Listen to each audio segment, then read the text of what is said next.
le problème de la langue. La langue française, telle qu'on la parle ailleurs, et la langue française telle qu'on la parle chez nous, et qui s'appelle le joual. Évidemment, vous avez beaucoup entendu parler d'unilinguisme français, en particulier par nos adversaires.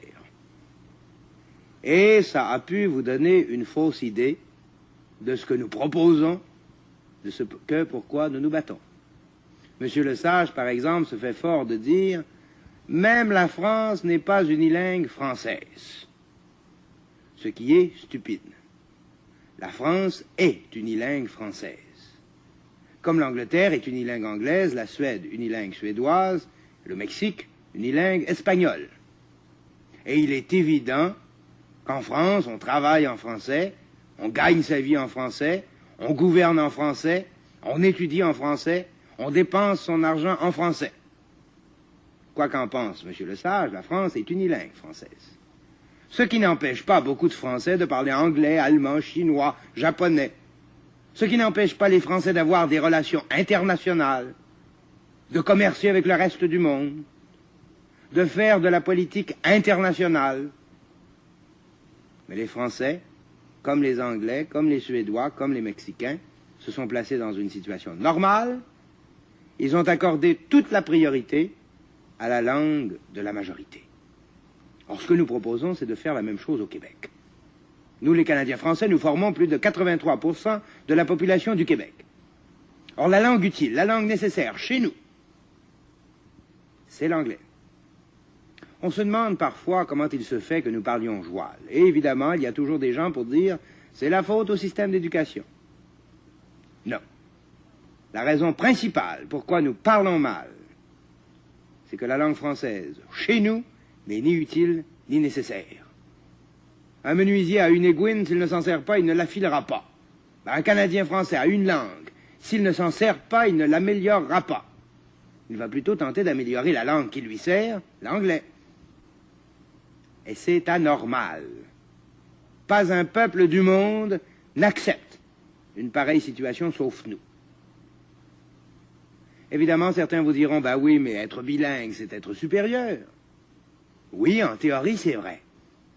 Parler 2, 3, 5, 10 langues, c'est être supérieur, en théorie. Mais en pratique, dans notre situation, alors que nous sommes forcés de parler la langue de la minorité pour gagner notre vie et pour dépenser notre argent, être bilingue, ça n'est plus être supérieur, c'est être esclave. Nous sommes des esclaves sur ce plan-là, parce que nous sommes forcés de parler la langue de la minorité dans notre propre pays. Évidemment, quand nous parlons de langue, il ne s'agit pas pour nous de faire du sentiment, ce n'est pas pour écrire un poème, une chanson ou une pièce de théâtre. Cela aussi, c'est important, mais ce n'est pas à cela que nous pensons. Pour nous, la langue, c'est une question de dollars et de cents. Je pense à cet homme, à Saint-Henri, à Montréal, un jour, qui après une assemblée vient me voir et qui me dit « Monsieur Bourgault, je suis marié, j'ai 45 ans et j'ai 5 enfants. Ça fait 3 fois en 1 mois qu'on me refuse un emploi parce que je ne parle pas anglais. Il dit, vos discours, c'est bien beau, mais ça ne mène nulle part. Donnez-moi un fusil. » Et c'était pas un jeune fou qui s'emballait pour rien. Seulement cet homme, parce qu'il ne pouvait pas gagner sa vie dans sa langue maternelle, le français, au Québec, dans son propre pays, eh bien, il crevait. C'est pas du sentiment qu'il faisait. Pour lui, c'était une question de vie ou de mort, la langue française. Pour combien d'entre nous est-ce une question de vie ou de mort? Combien parmi vous ont dû se voir refuser un emploi parce qu'ils ne parlaient pas anglais? Combien parmi vous ont dû se voir refuser un emploi ou une promotion parce qu'ils ne parlaient pas suffisamment anglais, qu'ils n'étaient pas parfaitement bilingues, ou tout simplement parce qu'ils étaient Canadiens français? Je vais vous raconter ici ce que j'ai raconté plusieurs fois depuis 1 mois, et qui est un exemple frappant de notre situation de colonisés, ici même dans notre pays au Québec. J'étais à Shefferville, il y a à peu près 1 mois. J'y rencontre M. Bob Girardin, gérant des mines de l'Iron Ore of Canada. M. Girardin me dit, il n'y a pas de racisme ici, il n'y a pas de discrimination. Nous engageons anglais, français, chinois, ça n'a aucune importance. Tout le monde sur un pied d'égalité. Et alors je lui ai dit, je vais vous poser un petit problème et répondez-moi franchement. J'ai dit, je suppose que demain matin, il s'ouvre ici à Shefferville, à l'Aire Nord, un magnifique emploi, très bien payé, un emploi de direction, 35-40 000 piastres par année. J'ai un ami, moi, extrêmement compétent. Il a 12 doctorats, 23 maîtrises, 36 licences. Et il vient vous voir pour postuler l'emploi. C'est vraiment mon ami le plus compétent. Mais mon ami n'a qu'un petit défaut, il ne parle pas anglais. Qu'est-ce que vous allez lui répondre? Et il m'a répondu brutalement, devant témoin, nous allons lui dire, c'est bien de valeur, mais on ne peut pas vous engager. Est-ce que vous trouvez ça normal? La seule compétence qu'on exige de nous, Canadiens français au Québec, c'est de savoir l'anglais. Les doctorats, les maîtrises, les licences, ça ne compte pas. Vous les jeunes, vous êtes dans vos écoles, vous acquérez une compétence. Dites-vous bien qu'elle ne vous servira à rien. Vous seriez bien mieux de laisser l'école immédiatement et d'aller apprendre l'anglais chez Berlitz. Ça vous servirait beaucoup plus. Et ça, dans notre propre pays, là où nous sommes la vaste majorité.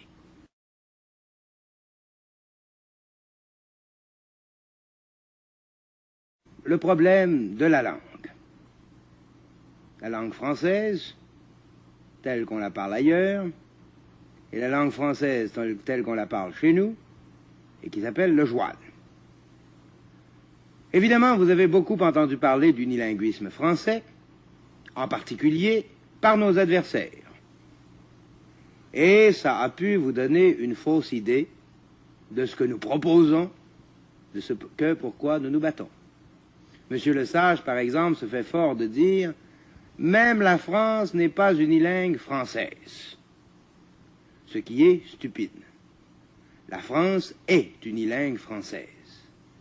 Comme l'Angleterre est unilingue anglaise, la Suède unilingue suédoise, le Mexique unilingue espagnole.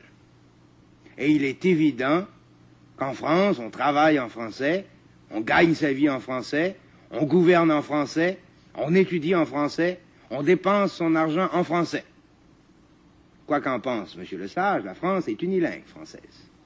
Ce qui n'empêche pas beaucoup de Français de parler anglais, allemand, chinois, japonais. Ce qui n'empêche pas les Français d'avoir des relations internationales, de commercer avec le reste du monde, de faire de la politique internationale. Mais les Français, comme les Anglais, comme les Suédois, comme les Mexicains, se sont placés dans une situation normale. Ils ont accordé toute la priorité à la langue de la majorité. Or, ce que nous proposons, c'est de faire la même chose au Québec. Nous, les Canadiens français, nous formons plus de 83% de la population du Québec.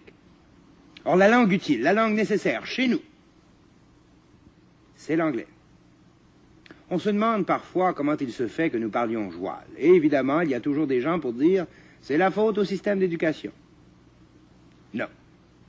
La raison principale pourquoi nous parlons mal, c'est que la langue française, chez nous, n'est ni utile ni nécessaire. Un menuisier a une aiguine, s'il ne s'en sert pas, il ne l'affilera pas. Un Canadien français a une langue, s'il ne s'en sert pas, il ne l'améliorera pas. Il va plutôt tenter d'améliorer la langue qui lui sert, l'anglais. Et c'est anormal. Pas un peuple du monde n'accepte une pareille situation sauf nous. Évidemment, certains vous diront, bah oui, mais être bilingue, c'est être supérieur. Oui, en théorie, c'est vrai. Parler 2, 3, 5, 10 langues, c'est être supérieur, en théorie. Mais en pratique, dans notre situation, alors que nous sommes forcés de parler la langue de la minorité pour gagner notre vie et pour dépenser notre argent, être bilingue, ça n'est plus être supérieur, c'est être esclave. Nous sommes des esclaves sur ce plan-là, parce que nous sommes forcés de parler la langue de la minorité dans notre propre pays. Évidemment, quand nous parlons de langue, il ne s'agit pas pour nous de faire du sentiment, ce n'est pas pour écrire un poème, une chanson ou une pièce de théâtre. Cela aussi, c'est important, mais ce n'est pas à cela que nous pensons. Pour nous, la langue, c'est une question de dollars et de cents. Je pense à cet homme, à Saint-Henri, à Montréal, un jour, qui après une assemblée vient me voir et qui me dit « Monsieur Bourgault, je suis marié, j'ai 45 ans et j'ai 5 enfants. Ça fait 3 fois en 1 mois qu'on me refuse un emploi parce que je ne parle pas anglais. Il dit, vos discours, c'est bien beau, mais ça ne mène nulle part. Donnez-moi un fusil. Et c'était pas un jeune fou qui s'emballait pour rien. Seulement cet homme, parce qu'il ne pouvait pas gagner sa vie dans sa langue maternelle, le français, au Québec, dans son propre pays, eh bien, il crevait. C'est pas du sentiment qu'il faisait. Pour lui, c'était une question de vie ou de mort, la langue française. Pour combien d'entre nous est-ce une question de vie ou de mort? Combien parmi vous ont dû se voir refuser un emploi parce qu'ils ne parlaient pas anglais? Combien parmi vous ont dû se voir refuser un emploi ou une promotion parce qu'ils ne parlaient pas suffisamment anglais, qu'ils n'étaient pas parfaitement bilingues, ou tout simplement parce qu'ils étaient Canadiens français? Je vais vous raconter ici ce que j'ai raconté plusieurs fois depuis un mois, et qui est un exemple frappant de notre situation de colonisés, ici même dans notre pays au Québec. J'étais à Shefferville, il y a à peu près un mois. J'y rencontre M. Bob Girardin, gérant des mines de l'Iron Ore of Canada. M. Girardin me dit, il n'y a pas de racisme ici, il n'y a pas de discrimination. Nous engageons anglais, français, chinois, ça n'a aucune importance. Tout le monde sur un pied d'égalité. Et alors je lui ai dit, je vais vous poser un petit problème et répondez-moi franchement. J'ai dit, je suppose que demain matin, il s'ouvre ici à Shefferville, à l'Iron Ore, un magnifique emploi, très bien payé, un emploi de direction, 35-40 000 $ par année. J'ai un ami, moi, extrêmement compétent. Il a 12 doctorats, 23 maîtrises, 36 licences.